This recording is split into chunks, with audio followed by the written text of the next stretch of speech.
He rose from the depths of Lake Albert like a phantom. Villagers whispered his name like a curse. Osama, a Nile crocodile so massive, so merciless, that 83 lives were claimed before anyone could stop him. And when he struck, it wasn't just death. It was mutilation, disappearance.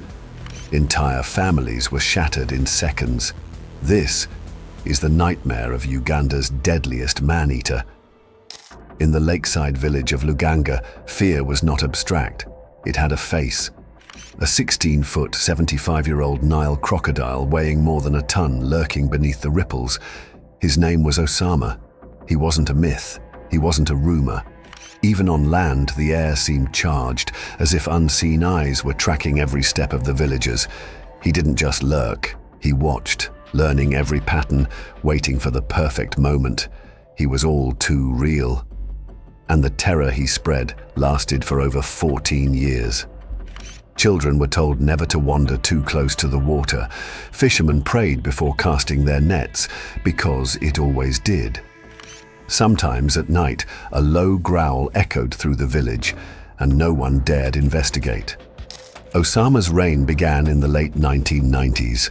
Locals claimed he first emerged from Lake Victoria and pushed into Lake Albert, a vast stretch of water dividing Uganda and the Democratic Republic of Congo. Here, people had no choice but to live side by side with him. The lake was their lifeline: drinking water, food, trade. Without it, villages would starve. But Osama turned that lifeline into a hunting ground. The attacks were sudden, unforgiving. The air grew heavy, almost electric, as if warning of what was about to come. Then, a ripple where there shouldn't be one, a log that moved, a shadow that deepened. Villagers whispered of a shadow that lingered on paths, moving faster than any man. That was all the warning anyone ever got. A boy fetching water never returned. A woman bathing disappeared in seconds. Entire boats overturned, fishermen swallowed by the darkness below. In Uganda, nearly 1/10 of the entire village was taken by Osama. For survivors, the memories remained raw. The water exploding, the jaws slamming shut with a force of 2,000 psi, enough to crush bone like glass. The tail thrashing, dragging victims beneath. Bodies rarely surfaced whole. Most never surfaced at all. At night, whispers of unseen eyes watching from the depths kept the villagers awake. Among the stories, one stands out. Brothers Paul and Peter Kaiwalyanga were fishing together on what began as a calm afternoon. The water shimmered, quiet, deceptive. The only sound was the gentle lap of waves against their boat. Even the trees seemed to shiver, branches twisting as though pointing toward something hidden. Birds suddenly rose in alarm, circling overhead as if sensing the impending danger. And then came the chaos. A massive shadow surged upward. Osama's jaws clamped onto Peter's leg, splintering bone instantly. Paul watched in horror as the water around them frothed pink. He grabbed for his brother, their boat rocking violently, threatening to tip them both into the feeding frenzy. He heard the wet, horrific tear of muscle and tendon. Paul heard the tearing, heard his brother scream that his leg was shattered. And then, silence. A stillness fell over the lake that felt wrong, unnatural, as if the water itself mourned. The surface smoothed over as if nothing had happened. Only Peter's shredded clothes were later recovered. His body gone, consumed. Paul was left alone in the sudden, deafening quiet, clutching the side of the boat, staring into the water that had just taken half of his soul. Osama didn't just kill, he annihilated. Locals described him as the devil himself, a monster whose size made him more than an animal. Osama learned patience, he learned timing, and he learned that humans, fragile and unguarded, were the easiest prey of all. But the killings were only half the story. Make sure to like and subscribe, because what came next was a battle between man and monster, and not everyone would survive it. Children claimed they saw glowing eyes in the bush, following them as they ran home. The tally of the dead rose steadily. Dozens became scores, scores became 83. 83 lives ended by a single crocodile. The attacks were so brutal that many villagers believed Osama wasn't just an animal, he was cursed, a demon in scales. But to wildlife officials, he was something else, a threat too large to ignore. In 2005, they made a decision. Osama had to be captured. The plan was risky, desperate, and required dozens of men. First, they tried bait. Cow lungs were strung to lure the beast. The stench carried over the water, and then a shadow moved.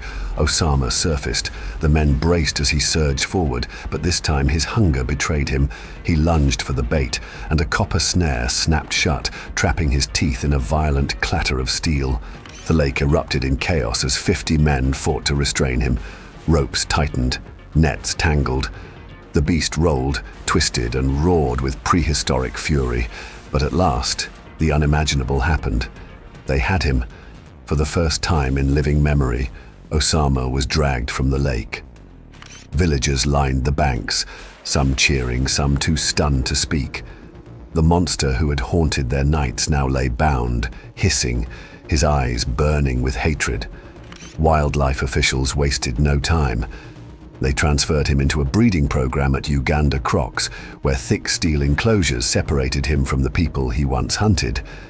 Alex Mutamba, a crocodile specialist, summed it up bluntly. All Nile crocodiles like Osama will eat a human being if they perceive their territories being encroached on. But ours are secure. I'm not worried, but the fear in Uganda never vanished. Because Osama wasn't unique, Nile crocodiles kill an estimated 200 people across Africa every year, and many believe Osama's number, 83, was only what could be confirmed. The true total may be higher. He had become a symbol of what happens when humanity collides with nature's oldest predator. If you think this is already terrifying, hit like and subscribe, because the darkest part of Osama's reign is still to come. Nile crocodiles are ancient, cunning survivors.